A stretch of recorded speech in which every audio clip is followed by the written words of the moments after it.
Well, good evening. Come on in, join us for Let's Talk.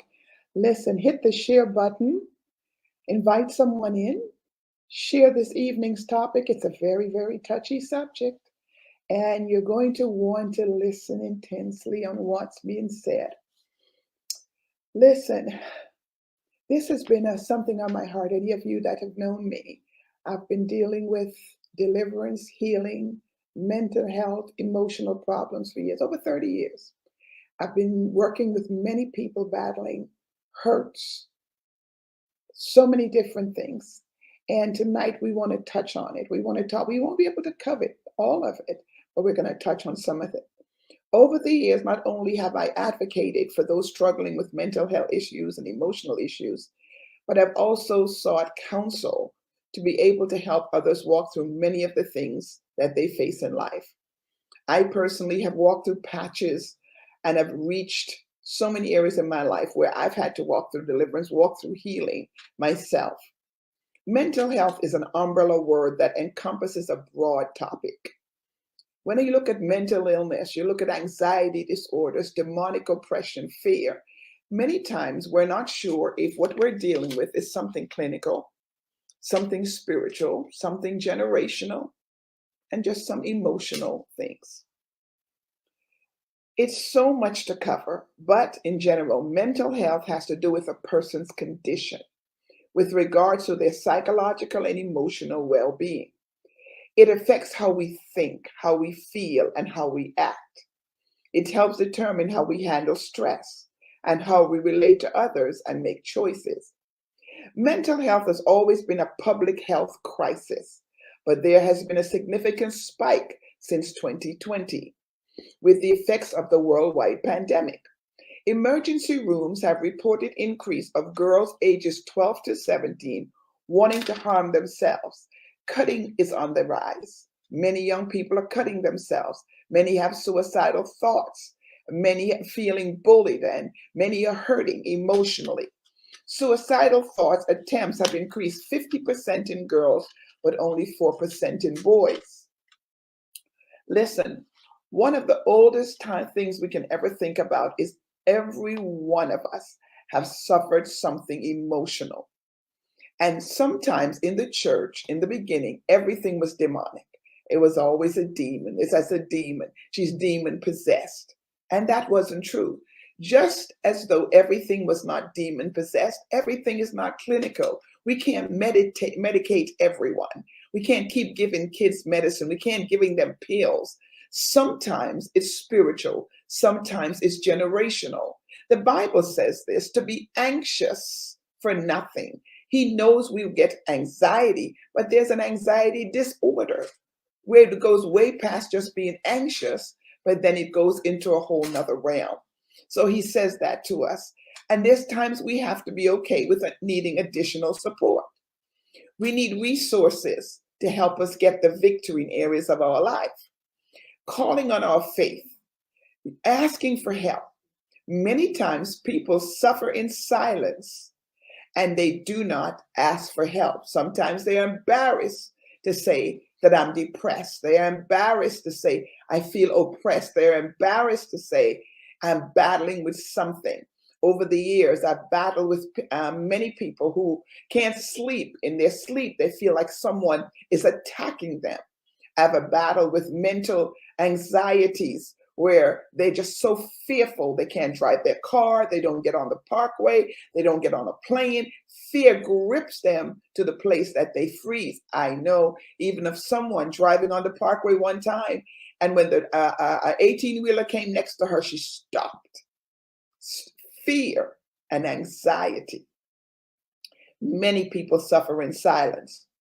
For example, if someone is struggling with mental issues and the only option is given to pray and believe God, many times they don't want to say anything because they know that it needs more than that. Sometimes it's clinical. Sometimes they need to see someone to talk. One of the things, too, that is important to understand, everyone needs somebody they can talk to, somebody you can vent to, somebody you can get the stuff out of you so it doesn't stay in you and become bitter and angry and frustrated. It's so important.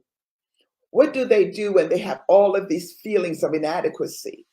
I feel like I failed. I feel like I should be so further ahead.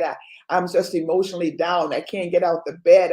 I'm laying up under the bed in the middle of the day under the covers, and the windows are closed because I don't want to face my world.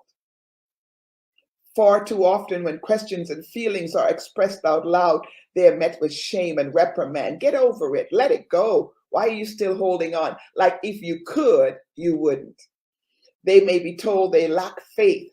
Sometimes they're not properly walking with God, and they have some persistent sin in their life. Remember what they said to Job when he was going through his test, is that he must have done something wrong. And while any of these responses could potentially be correct, they fail to address the possibility of, could it be just something mentally that I'm battling with? You remember what David said in Psalms 51. He said, listen, this is generational. In my mother's womb, I was conceived. I was born in sin, shaped in iniquity. David had done things that even surprised himself. But as a matter of fact, he realized he too needed deliverance. Psalms 51 is a psalm of deliverance when David had to come to the end of himself.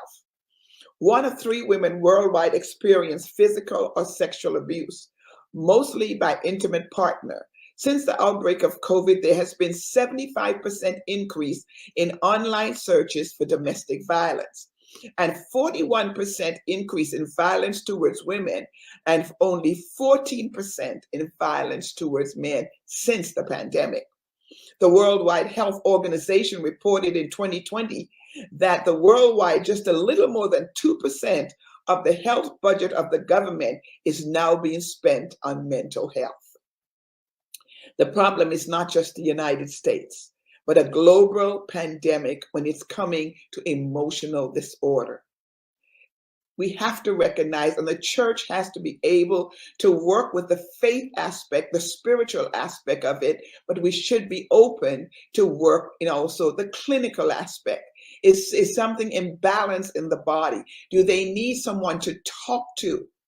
Many years ago, I started training in theotherapy, and understanding inner healing, understanding dealing with the inner man. It was so critical for me to understand when a child is raped, when a child is molested, even though they have grown up, they still behave like a child because they're dealing with that pain from that childhood that they never had the ability to address.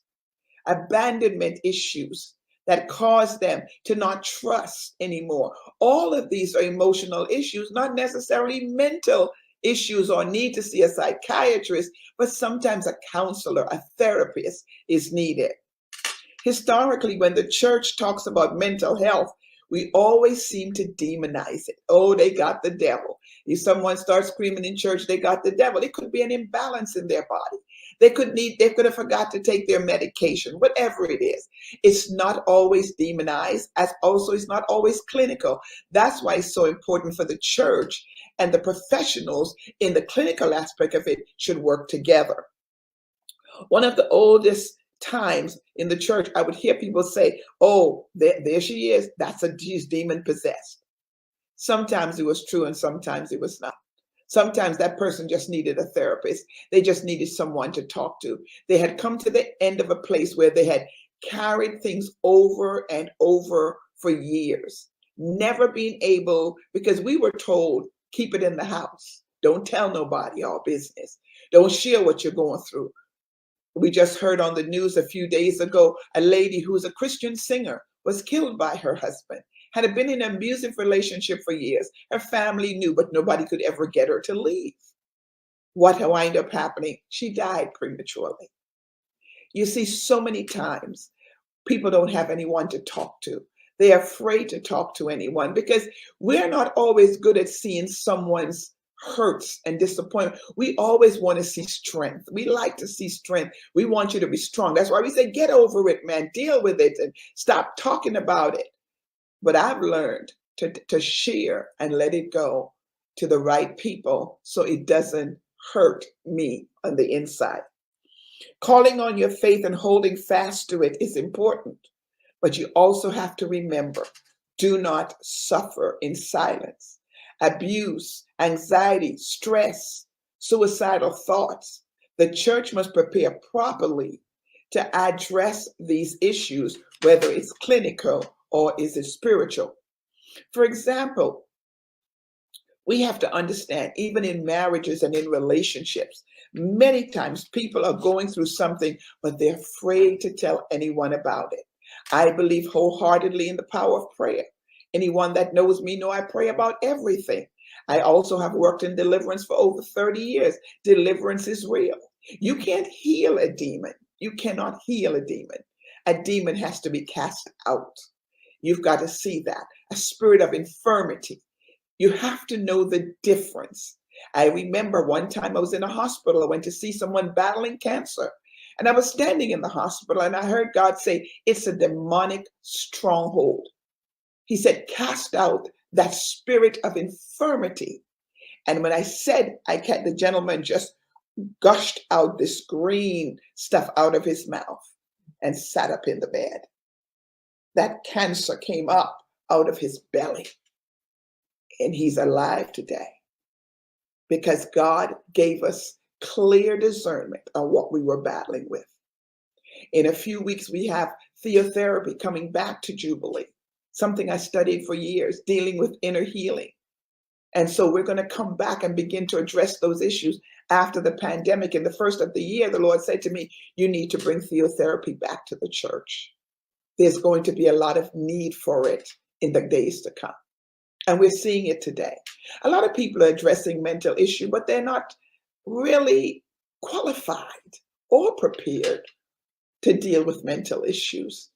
I can be an advocate for it. I can talk about what I went through, but am I able to help someone get through their situation? It's good to tell your story. Someone needs to know you're an overcomer. But what we have to be clear about is making sure we have people that are qualified to address these subjects. So if you can't join us, listen, Friday, May 13th and Saturday, May 14th for a theotherapy weekend, all you have to do is register. And I believe after tonight, you will get to the place where you need to find out, is it generational? Is it clinical? Is it demonic? What is it that I'm dealing with? And how can I go about addressing this subject? Well, tonight I have someone who's very qualified in this subject to help me address it. Now she's also worked in deliverance. She's also worked in theotherapy with me. And now she's on the clinical side of it, where she now deals with this on a regular basis. Would you help me welcome tonight Ingrid Fulton Edwards? She's coming to share with us a little bit on what God has been even showing her regarding this matter. Good evening, Minister Ingrid. Good evening, Apostle Connie. Thanks for having me. Yes, listen, tell us a little bit about you. Introduce yourself to our audience and let us know a little bit about what you do in this field. So my name is Ingrid Fulton Edwards. I am a proud mom, wife, daughter, sister of five other siblings, and I'm a member of Jubilee, proud member of Jubilee since the beginning.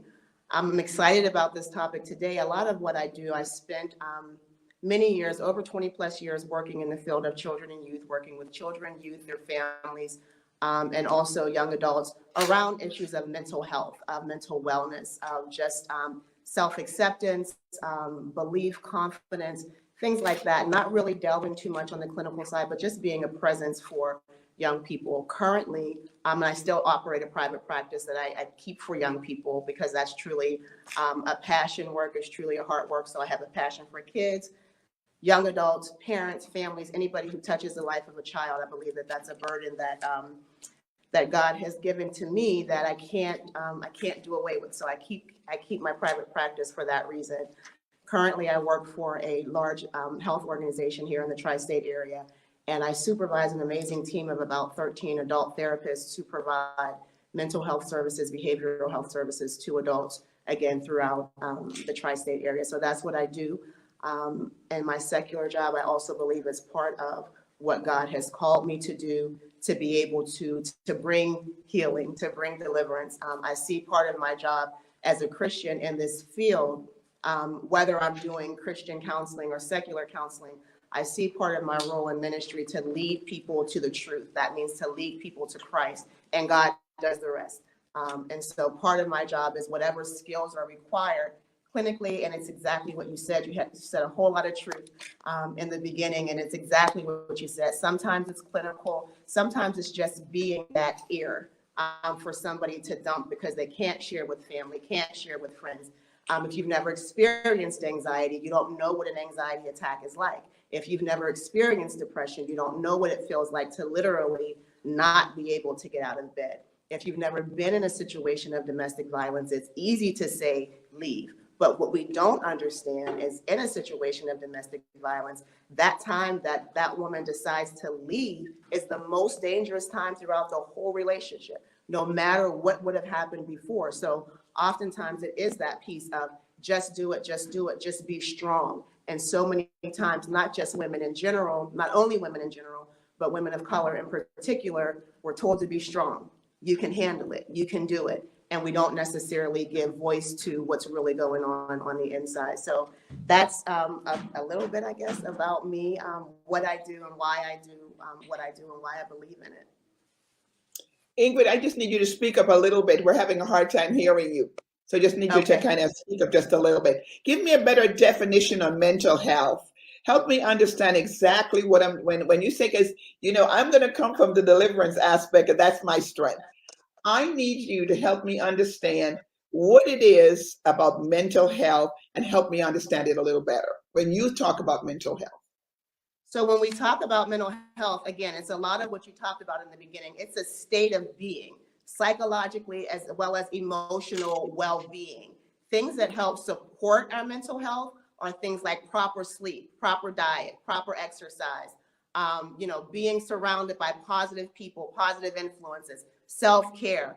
When we talk about mental illness, we're talking about a system or a group of illnesses that create a disorder in a person's thinking, and they have an impact on the way that individual goes about their daily life. So I could have just had a bad day today, or I could have been a little bit anxious about being on this show versus having an anxiety disorder or having a panic attack, which is a cluster of symptoms that is defined by the DSM, is what is called the Diagnostic Statistical Manual. And there are several versions of that. But when we're talking about disorders, we're talking about those things like anxiety disorders, social phobias, social anxiety. Depression is the absence of pleasure, not having energy, not being motivated. When we talk about those kinds of disorders, we're talking about a system or a cluster of criteria that exist by which you are, quote unquote, diagnosed with a disorder. So mental health in general is a broad umbrella term to talk about a person's psychological and emotional well-being. When we talk about mental illness, we're talking about a group of disorders that are characterized according to certain criteria diagnostically, when a person may be diagnosed with things such as depression, anxiety, different psychotic disorders such as schizophrenia, or eating disorders, other things like that. And so it's really, and so many times, because it has a stigma to it, many times people don't want to talk about it. They don't want to get help for it because then I'm going to have a label. I'm going to be labeled crazy. I'm going to be labeled I'm off. So many times we don't talk about it. But my concern is when they talk about mental health, Minister Ingrid, is so many times someone has done something in life and they're going through something, and all of a sudden it's mental health, and I don't see it as mental health. It could be I made a mistake in my life, I've corrected the mistake, and I've moved on. But if I keep rehearsing it over and over, I'm now making it a problem.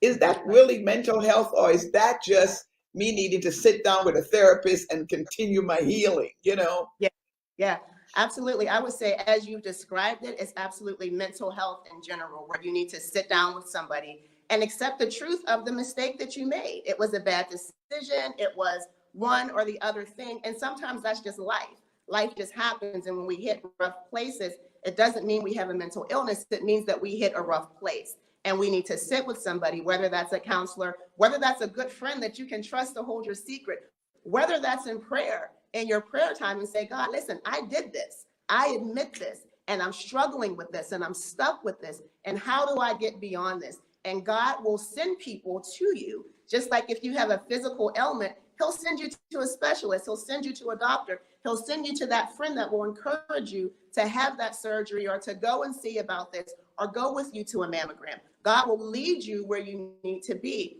There are also times when an anxiety disorder may be present in your family, when there's something in the chemistry of our brains, as it were, that may be present where an incident triggers that thing that's been laying dormant. And there are times when, so I never say that there's a magic pill. Medication is not the answer. Medication can work in conjunction with therapy, can work in conjunction with continuing to seek your healing and continuing to seek after deliverance. But medication is not it's not a one-stop. God is the only one-stop shop, in my opinion. But medication can be helpful. I've seen people struggle unnecessarily when a medication could be helpful. And again, it's because of it's because of the stigma that we attach to mental illness that people don't get necessarily the treatment that they need. But if I have a headache, nobody stigmatizes me for getting a Motrin. If I have diabetes, nobody stigmatizes me for getting the proper getting the proper treatment that I need, along with making the lifestyle changes. So we need to be as cautious and as concerned about our mental health as we are with our physical health. Right. What do you say with someone who feels like they have a stigma? I don't want to talk to anybody because I'll be stigmatized. You know, if I say in the church that I can't get out the bed, or there's days I just pull the cover. How would you help someone that feels like I just can't talk about it?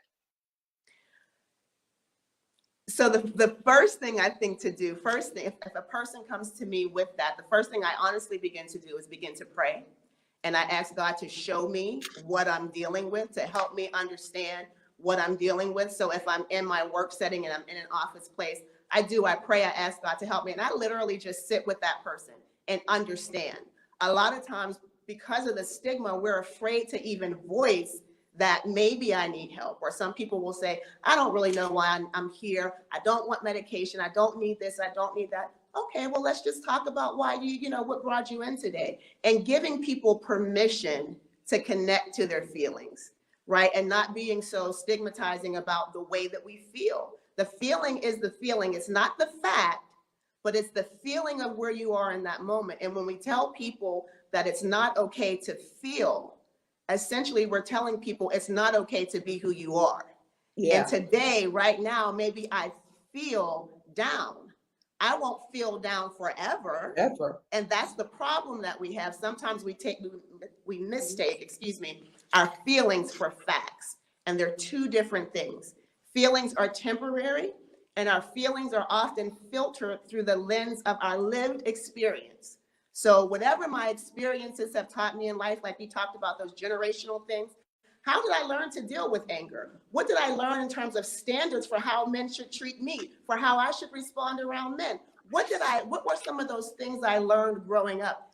All of my emotions, all of my experiences in life begin to be filtered through that lens. So what can a therapist do? What can deliverance? It can clean out the lens. It can clean out the gunk so that you're able to see and hear clearly. And then be able to, adjust your lifestyle accordingly. I was just telling someone, I think yesterday or 2 days ago, my sister, I was saying to her, what I find with myself, if I don't talk about it, if I don't release it, I wind up hurting. Sometimes I feel like I have a stomach cramp. I feel like I'm getting a headache. I feel like something, because it's worrying me, and I need to talk about it. And instead I'm trying to hold it in. I think a lot of time people do that, and they want to talk, but who do you trust to talk? And that's why having a therapist or a counselor, we shouldn't make people feel like you don't need to be talking to no counselor. Mm-hmm. We say that even in the church. When I say to them, I had marriage counseling, and when I say to them, I went to theotherapy for 2 years. I studied theotherapy. When I say to them, I had to deal with inner healing, I went through a divorce. So when you say that to some people, it looks like, what's wrong with you? Mm-hmm. But what they don't understand, if we keep that stuff inside, we're doing more damage to ourselves than, venting or letting it go. It's just where you do it. Are you in agreement with that? I'm in 100% agreement with that. And something I used to do, and I've learned from you as well, is I have journals all over the place. So who can you trust in that moment? 4 o'clock in the morning, 2 o'clock in the afternoon. You can always trust God. He can Yeah. always hear it. He can always handle it. He's always going to be there. So sometimes, and this is a theotherapy dynamic as well. I had the benefit of being able to go through that process as well. Completely invaluable experience. But you can say, "Dear God." You can say, "Dear Ingrid," whoever you're angry with, whoever you're upset about, whoever you're worried about. You can literally write that name on the page and begin to talk, begin to write. Sometimes it's a paragraph, sometimes it's a book, sometimes it's a couple of verses, but it does exactly what you said. It gets it out of you. Because what happens with Absolutely. anxiety, what happens with depression and some of those kinds of disorders is they have a very physical presence in your body. People can become physically and literally sick because of the level of depression, because of the level of anxiety. There's a brain gut interaction that happens with anxiety that so many people who experience anxiety also experience physical symptoms like acid reflux or GERD, because there's a connection there. And so when I'm having these constant thoughts, when I'm rehearsing it over and over and over again, yeah, it's physically doing something to my body. So when you talk about just, is it one or the other? They all work together. They all work in conjunction, and you can't have one without the other. And it's almost like, kind of, again, in my job, it's like, okay, God, how do I get this person to a place of truth? Whether they're a Christian or whether they're not Christian, the Bible says the earth is the Lord's, the fullness thereof, the world and they that dwell therein. And at the end, every knee will bow. So mine is not to judge, but mine is to say, God, how can I get this person to a place of truth where they will begin to be hungry and seek more after you? Whether I'm standing in a pulpit or whether I'm sitting behind a desk in an office in Oakland, I'm still a Christian. I'm still God's daughter. I still have the mission that He's given to me. And wherever I am in life, it's my duty, it's my job, it's my responsibility to execute that mission. And so part of what I believe so strongly about therapy is that it can be a path to get you to that door of truth. And what I love about theotherapy is that it can take you from the cross and beyond. It can get you there. It can take you to the cross where you can leave your burdens, and it can take you to the other side. Where therapy is helpful is that it can help you maintain the tools to sustain your deliverance. It can help you maintain the tools to sustain your mental health. Because once you've done all of that, I've seen you work in deliverance. I've been a part of that. Once you do all of that, it's like, what? It's a new lease on life. But then it's like, how do I maintain it? Yeah. It's almost like a person who's been addicted to a drug and they've gotten clean and sober. If they go back to that drug, 9 times out of 10, it's an automatic overdose and they're done. Right. So it's Right. the same almost, with like deliverance. And when God has delivered you from something, if you turn around and go back to it, Bible it's 10 tells you times what worse. happens. So how do we get the skills? And this is where the church comes in, and where that marriage of therapy and the church can be so phenomenally impactful, is that once we get that healing, once we get that deliverance, we can partner with people to say, we have the ability to help you maintain this. Because as wonderful as you are, and I know you, it's almost like I think you pray constantly.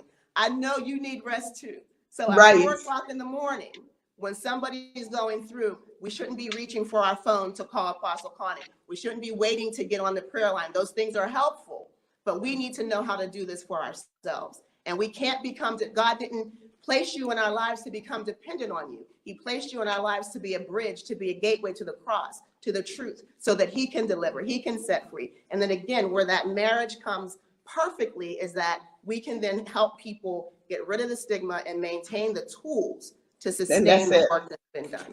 And that's it. Theotherapy is a tool. Deliverance is a tool. I still write my letters to God today.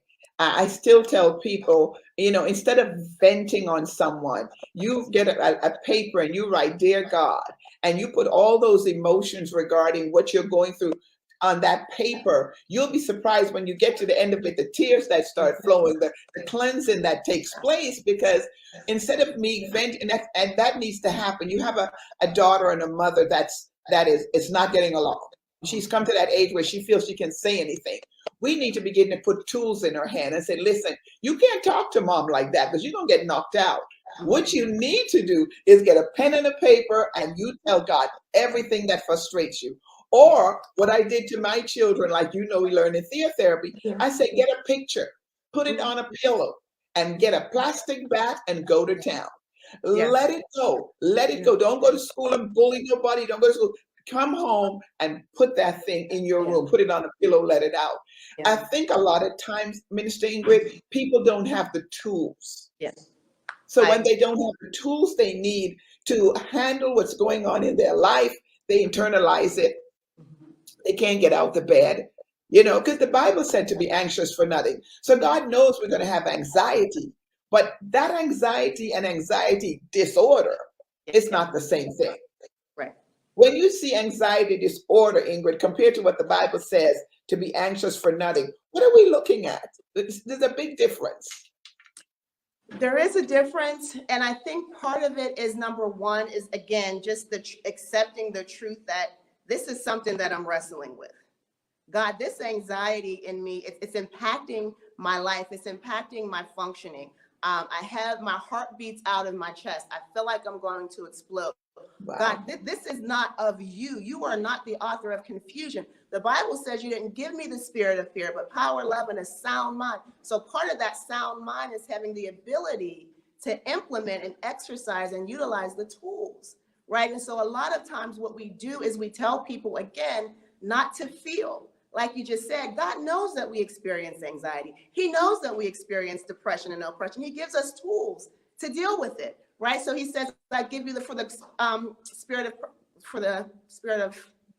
give you the Heaviness. garment of heaviness." Yeah. Thank you. Give us The the garment garment of of praise for the spirit give of you the garment of heaviness. praise for the spirit of heaviness. Thank you. And so sometimes we think about in terms of depression. I am so depressed. How can I praise? But there are different types of praise. It's not just jumping up and down and singing and shouting. There are different types of praise. So what is God saying to you right now? Maybe Sacrificial. he's saying where you are, just rock from side to side. That's what the Holy Spirit is given to us for. He can interpret those utterances. So we need to just kind of break free of the mindset that says it's either or, it's all or nothing. And we can't be afraid of our feelings. It's about finding that safe container and people who are able to handle those feelings and who are able to hear it, handle it, and point us back into the direction that we need to be in.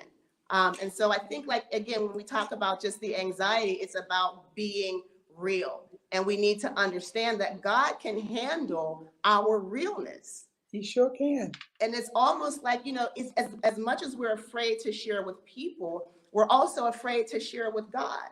Because maybe we think that he'll think we're not a good Christian. Maybe he'll think that that our faith is not strong. But God knows exactly who you are. He says the heads on your head are numbered.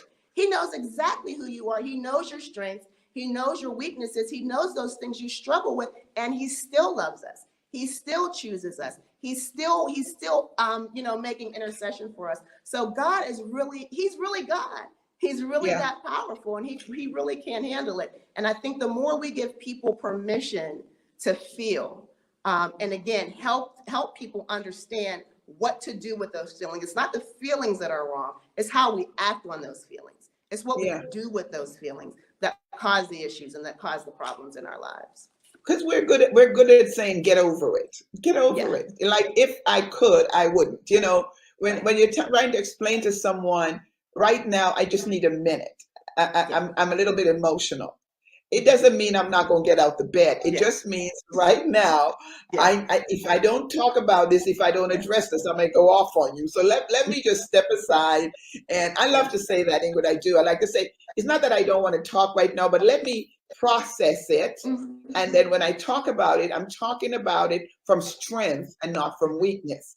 Yeah. Many times we want, okay, come on, tell me what's going on. Tell me what's going on. Mhm. Yeah. You don't understand if I tell you this ain't Mhm. coming out right now. Yeah. I Yeah. need to process my pain because I have the tools to process it. Give me a minute and then I'm able to come back. Many people don't have the tools to process it. And what we saw happen during the global pandemic is isolation. And I'm right now writing a teaching on that, what happened. Something the Lord showed me. During the pandemic, we either transformed, we were transformation in the pandemic during the isolation, or there was deterioration. Some people did not know what to do with it. They did not know how to handle it. It's showing right now in the stats, teenagers 12 to 17 years old are cutting themselves, having suicidal thoughts and tendencies. I just don't know what to do after the pandemic. They've seen it. We just looked at the stats today to see how many of our teenagers are actually struggling with the last 2 years. What have you seen in your office? That a lot of people are struggling. And I think at the beginning of the pandemic, people were holding it together. We were being strong. I can do this. I can get through it. And as time wore on and on and on, still, those people, particularly for kids, what do we know that helps kids thrive? When you have that one trusted adult, when you're coming into that school building, when you're going into that lunchroom, that lunch person, that teacher is saying, hey, Ingrid, how you doing? How's your day? Stay out of trouble. Corey, don't do, how was your weekend? Somebody's saying that to you. There's that physical connection. For 2 years, we didn't have that. Remember, kids are not little adults. They're children. Their brains aren't fully formed. They're working through processes of how to rationalize, how to make sense of the world. Your brain doesn't even fully develop as an adult until your 30s. So we're talking about little kids. We're talking about the ages that you said, and we're asking them to be adults and just deal with it and get over it when that contact that they've had, they've been isolated from. So it's like, now I have to learn to deal in the isolation. So I don't know how to relate anymore. Do you still know me? Do you still remember me? Do you still know? Are you still the same? We don't know how to deal with that anymore. And so now we're getting kids back into school where we had the masks on, and that was important for health reasons, but it also was another layer of separation. And also what happened is that things like depression, things that like anxiety came more to the forefront because I wasn't busy. I wasn't talking to my friends. I wasn't talking to the teachers. I didn't have anybody to talk to. Mom or dad were still going to work, or they were just as anxious as I was, and everybody was holding it in, kind of holding their breath, and we medicated kids. And so what we need to understand, even antidepressants, even though sometimes they're necessary and sometimes they're okay, but they also come with the risk of suicidal thinking and also suicide attempts. So we can't just medicate. We need to watch. We need to watch as well as pray. We need to be aware of what's happening around us. And I think what happened in the pandemic is that awareness of the adult to the child lapsed. And so what mom wasn't doing at home, or grandma or dad or whomever, I wasn't getting that positive affirmation from. I was getting it in school. But when the school doors closed and when the churches closed, nobody was giving, and it's not just about the Zoom meetings and things like that, but nobody was giving me that physical handshake, that physical kind of side hug that says you cannot mistake the absence of physical touch. It's important. It's important. It's in all the literature, all the studies. You put a baby in a room and never touch it, it's gonna die. Yeah. So you had 2 years of stressed, extreme, forced isolation. Though it may have been necessary from a public health perspective, we didn't really talk about it. We didn't really tell people, like, okay, let's hear how you feel about this isolation. Let's hear how, let's connect. And we didn't really do that. And so kids were left to social media. There was not, even though social media was present before the pandemic, you got a break for school. You didn't get the break because you were on that social media 24 hours, 7, and just like adults rehearse, kids rehearse the bullying.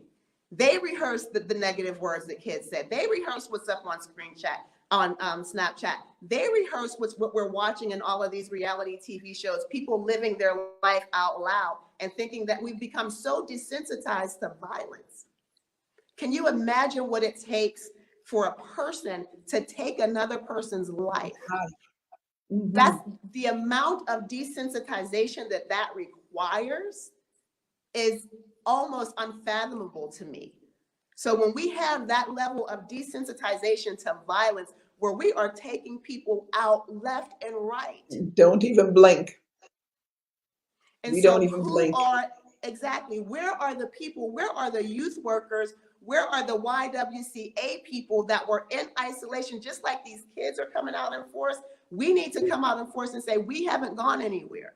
We're still here. I still care about you. I'm still concerned about you. And I think it's going to take a minute for for things to catch up, right? For things to catch back up. I don't know if necessarily to normal or what that new normal people are talking about looks like, but you cannot replace physical interaction. You cannot replace physical touch. And our kids need that.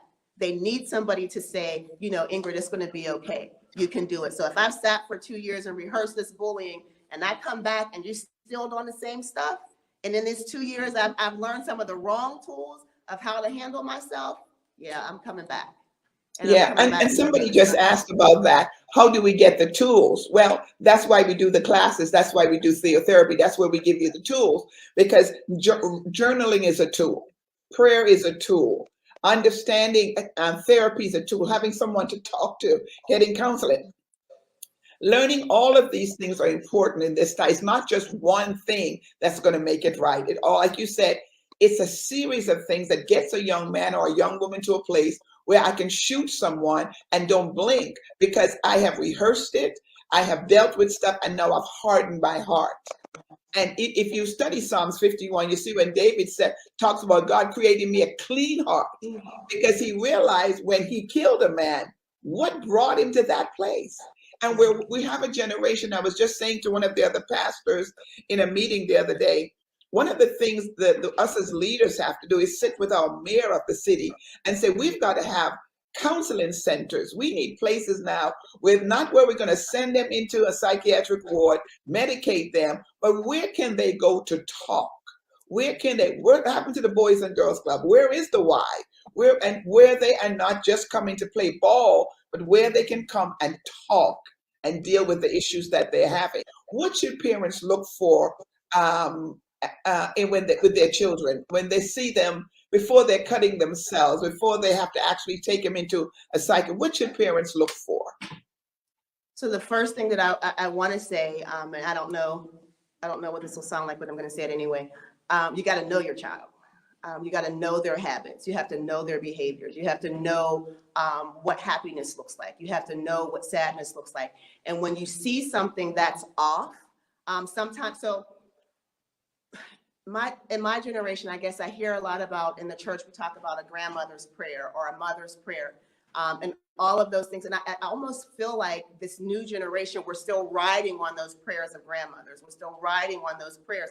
And those are okay. Those things are foundational. But as parents, we need to pray. We need to be the new generation of prayers that pray for our children, that so when your daughter, when your son comes home upset, you have the time. You have to find the time. If it's 3 minutes, if it's 5 minutes, if they say, Mom, Dad, whomever, I don't want to talk, you say to them, I'm here. I see something, I see something that's different. Are you sure your day was okay? I just want to let you know I'm here. And then you pray. God will show you what's going on with your child. He'll show you who to go to. He'll show you where to go. So what do we need to do? I think I forgot the question, but what do we need to do as parents? The first thing we have to do is take some time to know our children, and not just about my child would never do that. They might be so depressed. They might be so distressed. Take the phone occasionally and see, as long as I'm paying the bill, that phone belongs to me. I respect privacy. I'll give you a little bit of privacy, but every now and then, every once in a while, I want to see who you're talking to. I want to see what that Snapchat is. Not because I don't trust you, but I don't trust the world. This world has nothing for you. So as a parent, it's part of my responsibility to stand proxy and to stand in the gap for the things that you yet don't understand or you yet don't know. And so that's important. So when you see a change in behavior, a change in attitude, a change in dress, a change in friends, inquire about it. It puts the devil on notice, number one, that I'm involved in the life of my child. And it lets that child know, number two, that I care. And I'm not just out here working. I'm not just out here doing this. I'm not just out here doing that. You are important to me. I see you. I hear you. Most of the times when we talk about mental health, people want to know that they're seen, that they're heard, and that they're understood. That's a fundamental desire in any person, and it exists in our children as well. So when we see these things happening, change in behavior, change in attitude, style of dress, friendships, social routines, maybe cheerleading, I don't want to cheerlead anymore, football, I don't want to do this anymore. When you notice those changes, inquire about them. Let kids know and observe what's happening. If your child dresses a certain way, all of a sudden they're wearing long sleeve shirts, all of a sudden it's jeans all the time. What's going on? All of a sudden the hair is long and it's covering the neck. What are some common places that kids cut? And here's the thing again, it sounds weird to say, but don't freak out about it. If they're cutting, help me understand what's happening. You got to put yourself in a position to listen and to hear. And God is able to give you that super parent strength where you can hear it. And then you can begin to act and respond. So if you have a child that's cutting, oftentimes it's not necessarily to kill themselves. It's not necessarily a suicide attempt. There's so much emotion, rage, feelings that they've become numb to it. And the act of cutting is a release to feel. And so it's not a healthy one. It's not a proper one. It's not one that we want to endorse. But there's a reason why it happens. And universally, that's the reason. It can be individual to individuals. But universally, that's the reason. So you have to hear it. Don't push them back and say, why are you doing it? Are you crazy? Don't do. Help me understand. Let's get to the place where we need to get the support to help you find alternative behaviors, alternative ways, healthy ways to deal and to cope with the stress. Listen, what advice would you give someone who's suffering in silence, though, Ingrid? Okay, I am going through something and I don't know who to talk to. What advice would you say to that teenager that after the pandemic, they've gone through so many emotional things. They don't want to talk to their mom. Their mom might just spin out. Their dad may not be there. What would you tell them? If you can't talk to mom, if you can't talk to dad, find out, understand who the trusted adults are in your life. If that's in school, who's the counselor, who's the teacher, who's the friend? We know our friend group. Some friends are going to be rah, rah, rah, let's go for whatever. And some friends are going to be the ones that tell you, no, Ingrid, that's not right. Come on, let's go talk to the counselor together. So who's your school counselor? Who are your church leaders? Who are your ministers in the church? Who are those friendly faces, adults in the church that have maybe a background, maybe no background in dealing with kids or mental health, period, but their face is friendly. And you say hi to them.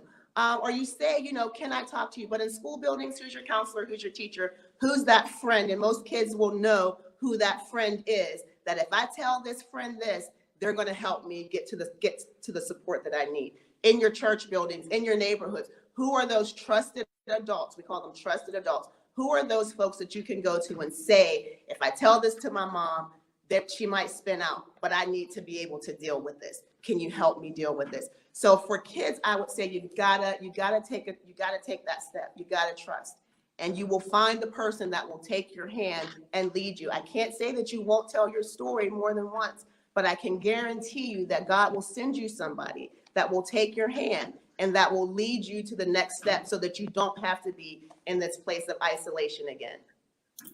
In my book on the construction, I have a book entitled On the Construction. It's a deliverance book. And I show people how to look for generational problems. Sometimes in families, we have actual generational, and we need to know it's not just even spiritual. When you go to the doctor normally does an assessment sheet. And he asks you, is there anybody in your family that has cancer? Anybody has high blood pressure? What is he looking for? He's looking for that thread that runs through your bloodline. It's the same thing spiritually. If you have a mother who was anxious and stressed out, and you see certain things, I say this, whatever walks in the mother runs in the daughter. That's my saying. Whatever walks in the son, whatever walks in the father runs in the son. Because there are generational threads where I have it's a tree, and I'm going to have them, it's later on, show the book, but there's a tree, and in the tree, you get to look at how many things in your families, in your mother and in your father, and then it winds up being a stronghold in your life. You're wondering where this thing came from, but nobody talks about it in your family. Nobody wants to talk about Auntie May that was a little crazy. Nobody wants to talk about this one. We tell everybody, it's a secret. But Ingrid, what I know is if we don't address issues, they become major problems. And we do have generational. Sometimes you see a child that has a homosexual tendency or a lesbian tendency, and we want to take their heads off. When the truth is, so did Uncle so-and-so and Auntie so-and-so. There's more out there, but we won't touch it. So the child is not even aware, and you don't even know how to pray, because the Bible says that we can break these curses. We can break these demonic strongholds. The Bible says some things don't go out without prayer and fasting. Have you ever fasted and prayed regarding this particular issue? And so I think a lot of times, Minister Ingrid, is that we don't know how to help our children understand and be open to tell them what's happening in our family. Many parents will never tell their daughter, I was this or I was that, and it was God that changed me. It was deliverance that got me to this place. I used to go through what you were going through, but sometimes we don't want anybody to think we did anything wrong. When the truth is, they really need to hear the truth about life and what runs in the family. One thing I want to ask you, if someone needs help, where can they turn? Is there any recommended um, clinical places, any counseling therapy places that you recommend? We're hosting a theotherapy weekend Friday and Saturday. Bring your daughter, bring your son, come out. We're going to show you how to get the tools you need to see and address things. But clinically, to talk to a counselor, to talk to a therapist, is there any places you recommend? So oftentimes, if you have health insurance, you can simply kind of call the back of your health insurance card and tell them that you're looking for a therapist. They will connect you with somebody in your area or give you a list of names of somebody in your area who accepts your insurance. Most counties, and I'm sure states, have a county mental health crisis team. I know for Allegheny County, it's called Resolve Crisis. You can call Resolve Crisis 24 hours, 7 days a week. People have varying experiences with crisis centers, but they're there. They're able to support. They're able to help you. They're able to give you an assessment, kind of talk through whatever might be going on. If there is an emergent crisis in your home, they can even come to your home. So again, in Allegheny County, I know that crisis service is called Resolve. I'm not sure in other counties, but every county has, by mandate, has an emergency crisis service. So you can always call that emergency crisis service number. You can always call the back of your insurance card and look for therapists or psychiatrists in your area. Also, there are a lot of online platforms. There's a platform that's called Psychology Today, which is kind of, you can get online and search that yourself and see a multitude of therapists, psychiatrists who specialize in whatever you feel your issue may be or you may want to address. There are, again, tons of platforms, and I guess fortunately, because of the pandemic, a lot of mental health centers, people, places are springing forth, and you have to find the one that's the good fit for you. And you may work with a therapist, you may work with a counselor that simply is not a good fit. That doesn't mean that you're not a good fit for therapy. That means that relationship or that bond or those personalities, if you will, just didn't mesh. It doesn't mean give up. It means try again. So those are some of the easiest thing is the back of your insurance card if you're not aware in your area. The other place for an emergency or a crisis is look up your local county crisis center. And again, in Allegheny County, it's called Crisis Resolve. Ingrid, how can the church, with the spiritual aspect, the generational things, the spiritual things, how can we mesh that together with the clinical? So, okay, so let me explain what I'm saying. Somebody comes to the church and we see some demonic behavior. They've gone through deliverance and they've gone through healing, but they still need to follow through with therapy and counseling. How can we mesh that? Do you see any way that we can pull that together? So part of it is having counselors and therapists as part of your ministry team, as part of your deliverance team. So if this is a person who is a part of your congregation, just like they're introduced to, ushers or to other folks who work the altar, they need to be introduced to who the counseling team is in your ministry. So if there's something that you've witnessed or you've observed or you're sensing that Sunday, and for example, if I go up and say hi, right, to them and just kind of engage or interact with that person in that way, they're not going to be put off or why are you talking to me? And they already know who I am. They already know who those counselors are in your ministry. So if they come up and just say, hey, and as counselors, hopefully we know how to engage people the right way, right, and not turn somebody off or turn somebody away. Then that I think that's a start. I think being able to have things like theotherapy, giving people permission to understand this thing called mental health goes a long way to breaking the stigma. So I guess some practical things I would say is to include, and I'm sure I'm kind of getting myself in trouble here, but to include counselors as part of your ministry team, as part of your ministry staff, your altar staff. When they're working, introducing new folks to who the counseling center is or who those counseling folks are in your ministry, again, so that if they see me, for example, or if I see them and we know that there's that connection. So 9 times out of 10, when people are really in need, they will reach out. So it's Yeah. helpful to know who to reach out to, and maintaining things like therapy, or maintaining kind of quarterly or monthly, even kind of mental health check-ins, like how are things going? Like we always do the self-help, we always do the breakfast, things like that. And so just including mental health and recognizing mental health as a part of those things. And Yeah. again, sometimes it's just seeing people in places and spaces that give folks permission to say, I'm safe, I'm okay. When I'm ready, if I'm ready, I know that these people are here. Yeah.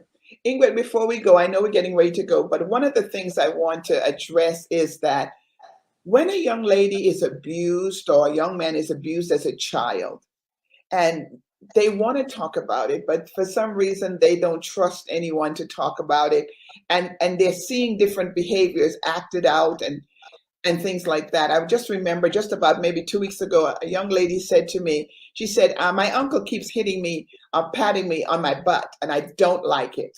How do I tell him stop? How do I tell my mom? Or how do I tell somebody that, just to tell him stop? What can we suggest to these adults about, making sure we have proper balance, understanding you cannot touch your kid. You just don't. And if somebody says don't do it, how do we get them to see that's a boundary? They're saying don't cross that. How can we help those kids? So I'm not sure which hat to put on. So first, safety is Yes. paramount, right? So safety is number one. No means no. Child abuse is real. As I am a mandated reporter, how that necessarily works in the church are those are the kind of threads that need to be worked out. What I could see myself in that situation kind of doing is talking to the kid with the parent, with some guidance from, and I'm just going to make this specifically to Jubilee, with some guidance from you, because there may be, or your designee, there may be things that you know about that family that I don't know. And so just taking this instant on face value might do more damage than good, if that makes sense. Okay. So gathering the information, gathering the facts, never sacrificing safety. If that child tells me that they're not okay to go home, Pastor, honestly, you might put me out the church and, or whatever, because I have a duty to protect that child. Mm-hmm. And if that means that a child line has to be filed, then a child line has to be filed. But teaching kids to speak up, again, she, like you said in that example, this young lady is saying that I don't want him to do this. I've told him to stop. Then we become that trusted adult that they're telling that story to. And it's our job to help them walk through that. So how we help them walk through that, again, assessing for safety. If it's not safe for her in the home, it's not safe for her in the home. The other piece is gathering information about that family, about the parents, if they're known to the ministry. And then not being afraid to talk to the parent and say this with the child. This is after you've assessed for safety. This is what's happening. This is what, how are we going to approach this? How are we going to deal with it? But staying with that child and affirming for them, you did the right thing. This is not okay. This is not normal. People don't deserve to be treated like this. You don't have to take this. The road may be scary, but I'm here to walk with you through it. And if you say that, then you've got to be there to walk with them through it. But we have to be the people. We have to stand in the gap to talk to the parent and say, this is what I'm aware of. How can I help you turn this around? What do we need to do differently in this situation? And the parents are not always going to be happy. They're not always going to be pleased. I had a parent who was literally getting ready to beat her child down in front of me. And I literally had to stand in between the parent and the child and say, you can't do that here. And everything in my spirit is like, Holy Spirit, help me, don't let this woman. But that's what you have to do. In that situation, that's what I had to do. Literally put myself in between the child and the parent and say, you can't do that here. And so it took some time to continue to work it out. But so there's a safety piece that says safety first. People don't deserve to be hurt. People don't deserve to be touched inappropriately. People should be comfortable in their homes. Things like that. So if that is a safety issue, then the slice of the pie is very clear for me. Safety needs to be dealt with. Absent of that, being bold enough, having the boldness of the Holy Spirit really to talk to the parent and say, we have a problem. How can I help you work through this?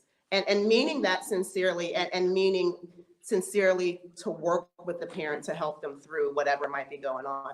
And it might not, I mean, I'm sure we know people who child says, this person touched me inappropriately. Parent Yeah. chooses the partner over the child. That So leaves many that child times, yeah. devastated. Wow. Well, we've got to go. My goodness, the time is up already. I knew that was going to happen before we could get to everything, but the time is up already. We have to go. We know it's a very touchy subject. Thank you, Minister Ingrid, for being with us tonight. I so appreciate it. But here's what we're going to do. We're going to do theotherapy, and then we're going to open up some counseling centers. We need to get help to these families. I said, I know Ingrid's going to say, I knew I was going to get in trouble tonight, but we're going to work on that because we've got to get to the bottom of it. Thank you so much.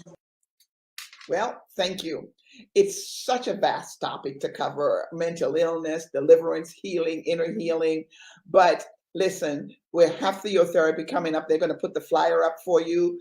I hope there it is. That's going to be on May 13th, Friday night.